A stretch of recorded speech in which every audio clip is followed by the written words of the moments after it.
Chapter 5. The Way Back Up. The extraction vessel left without them. Kess watched the Meridian's Grace climb away from the landing coordinates, its running lights shrinking against the brass sky. She felt an emotion she decided to classify as unsurprised. They had been gone longer than the mission window allowed. Commander Volk had protocols.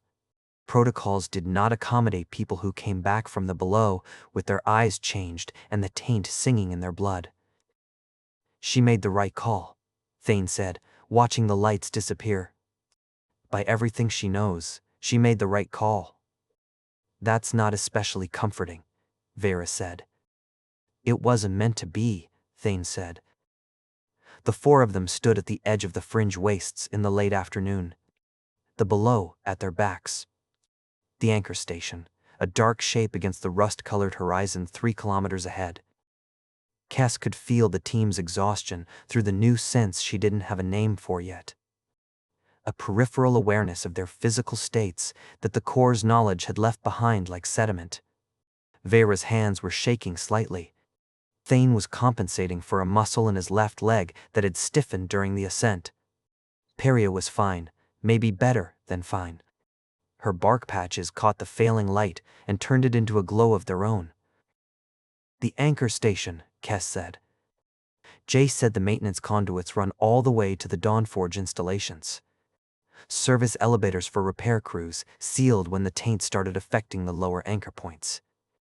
Sealed meaning locked, or sealed meaning collapsed, Vera asked. Jace wasn't specific, Kess said.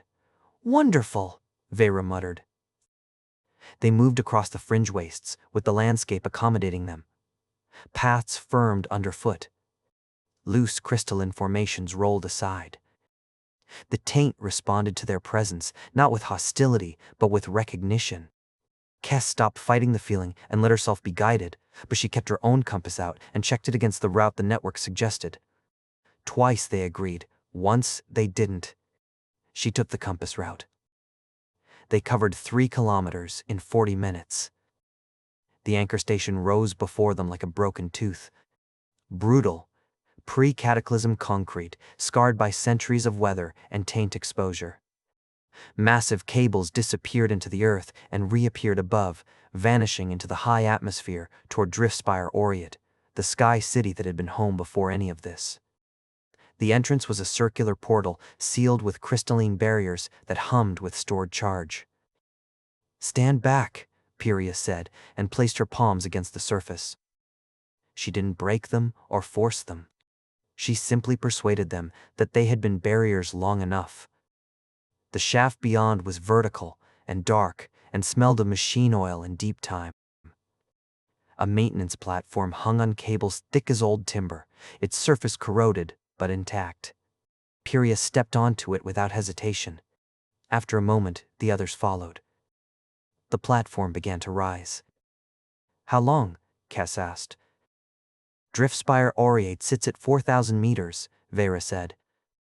Her transformed sense of the systems around them provided data without the scanner she'd left clipped at her hip. At this rate, maybe 2 hours. 2 hours of rising through darkness. Through layers of earth and then open sky. Through the mechanical spaces beneath a floating city that didn't know what was coming for it. Kess used the time to think about Torrin. Chief Engineer Torrin had been filing suppressed reports for 2 years, the way she now knew 100 other things she had never earned the hard way. He knew the Dawnforges were failing and that the official timeline was optimistic by a factor of 2. He had spent 2 years sitting alone with both facts in an office on the engineering level. He kept running the same numbers, reaching for a conclusion he didn't have the tools to reach without her help. She could give him the tools. He'll want proof, Vera said, following the same thread from her own angle, not testimony, numbers, demonstrations. We demonstrate on his equipment, Kess said. Let him see it work before we ask him to believe anything. And when security finds us? Vera asked. We'll have already shown him enough that he has a decision to make. Thane had been quiet for most of the ascent. What if he makes the wrong one? He said. Nobody answered that. The platform rose through darkness, and the cables groaned with the weight of them. Somewhere above, a city of 40,000 people went about its evening without knowing a thing was wrong. The platform shuddered to a stop at a maintenance level deep in Aureate's superstructure. The smell changed immediately. Recycled air, machine heat, the staleness of spaces where people worked without windows. Through the walls came the distant sounds of a city, voices, equipment, the constant background hum of Dawnforge power running through crystalline conduits. Running at 59% efficiency, Kess knew. She could feel it the way you feel, a draft in a room where a window has been left open. A wrongness at the edge of attention that you'd stop noticing if you lived with it long enough. The people of Aureate had lived with it long enough. She led them through service corridors by memory and instinct. Thane's blood sense mapped patrol routes in real time.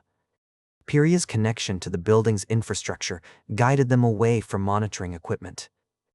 They moved like water-finding channels, around obstacles rather than through them. They arrived outside the engineering level's main laboratory in 20 minutes without triggering a single alarm. Through the reinforced window in the laboratory door, Kess could see Torin. He was exactly what the Core's knowledge had described.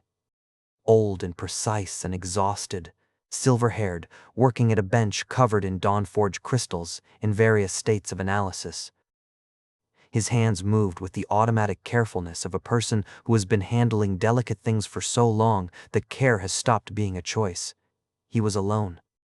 The laboratory was lit by the crystals themselves, their failing light giving the room the quality of late afternoon in a season that was ending. Now or never, Vera said. Kess opened the door. Torin spun, reaching for an alarm panel. Then he saw Vera's face. The way light moved differently across it now. The subtle luminescence at the edges of her eyes. His hand stopped. "Soulmane," he said. His voice carried recognition, and underneath it, something that sounded like relief he wasn't ready to trust yet. "They said you were contaminated." "They were half right," Vera said, and stepped inside. Torin looked at the others. Took in Thane's phosphorescent veins, Piria's bark-like skin, the way Kess held herself with a stillness that hadn't been there before. His engineer's mind processed what he was seeing with focused attention. The attention of a man who had learned that reality did not always match the briefings. For a moment he didn't move. His hand found one of the crystals on the bench, not to examine it, just to hold something steady while everything else stopped being steady. He turned it once between two fingers, unhurried, the way a man turns over a number he has already checked twice, alone, in an office nobody else came into. 2 years of filed reports that had gone nowhere. He had spent 2 years choosing the careful, deniable version of the truth. A man his age, with his pension, had too much left to lose for anything else, and being wrong out loud cost more than being wrong in a drawer no one opened. He set the crystal back down, deliberately, not dropped, and looked up at Vera with something in his face already decided. Kess felt the same question. Thane had asked on the platform an hour ago, still sitting in the room with them. What if he makes the wrong one? Nobody had answered it then. No one could answer it for Torin now. He would have to decide without the network telling him what to feel about it, the same as the rest of them had. Standing in his laboratory and believing this all the way would cost him the carefulness that had kept him safe for 2 years. He would not get it back by changing his mind later. "Show me," he said. His shoulders dropped half an inch before he sat back down at his bench. Vera placed her hands on Torin's primary diagnostic array. Her transformed nervous system interfaced with the laboratory's equipment immediately and completely. Data flowed across Torin's displays in patterns he had never generated. Efficiency curves, degradation projections, the living architectural schematics from the Core's knowledge. Torin watched in silence for a long moment. 12 months, he said finally, reading the projections with the speed of someone who had been running the same numbers himself. He recognized the shape of them. 18 had been the optimistic number. This was the real one. That's something you count.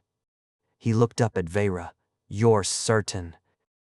The cascade failures began 6 weeks ago. The degradation is exponential from here. Torn was quiet for 3 seconds that felt longer. Then, what does the alternative require? Voluntary integration, Kess said. Starting with the people who have the most to lose if the Dawn Forges fail. The lower districts, Torn said, flat and certain, already ahead of where she'd been about to lead him. That's where we start, Kess said. A soft chime from the corridor. Vera's head came up. Security sweep, 4 minutes. Torrin moved to a secure storage unit. He withdrew a collection of data crystals and a compact power cell and pressed them into Vera's hands. My research, 2 years of suppressed reports. Efficiency projections the Council doesn't know exist. He looked at her steadily. If your integration protocols work the way you're describing, these will help with the technical implementation. Come with us, Vera said. Torn shook his head. Someone has to maintain plausible denial. Keep the systems running while you work below. He moved toward the laboratory door. I'll tell them I was investigating the power fluctuations your presence caused. It will buy you an hour, maybe 2. He paused at the door. Soulmane, the integration. Is it as clean as you're making it sound? Vera hesitated, then chose precision over reassurance, something she had not done since the below. It's irreversible. It changes how you think. Not what you think, but how the thinking feels. I can't tell you that's clean because I don't have a comparison anymore. She paused. I can tell you I'm still me. But I'm aware that's exactly what I would say either way. Torn looked at her for a long moment, the look of an engineer evaluating an honest answer. That's the first thing anyone said to me today that I completely trust. He turned to the corridor. Go, I'll buy you time. The security chime sounded again, closer. Kess led them to the service tunnel behind the main array housing. A narrow passage that smelled of heat and old metal. The access panel refused to seat on the first try. The old seal was swollen with disuse, and for 3 full seconds the gap stayed open, wide enough for a flashlight beam to catch them if anyone thought to look this way. Piria's hand found the seam and coaxed it shut a breath before Boots rounded the corner behind them, and the 4 of them stood in the dark on the other side, listening to their own pulses. Behind the sealed panel, she heard Torn engaging the approaching security team. His voice carried the authority of decades, calm, specific, entirely believable. Routine diagnostics, he was saying, muffled now by metal. The fluctuations triggered automatic protocols. Nothing to be concerned about. The tunnel stretched ahead of them, lit by Pariah's bioluminescence. Leading down and inward toward the lower districts, where 40,000 people breathed recycled air and did not yet know they had a choice to make. 12 months. The number settled into Kess's bones alongside everything else the Corps had given her and stayed there. Heavier than the rest, and the one she meant to use. 12 months to give humanity what it needed most, the chance to choose its own evolution. Assuming the choice was actually theirs, she started walking.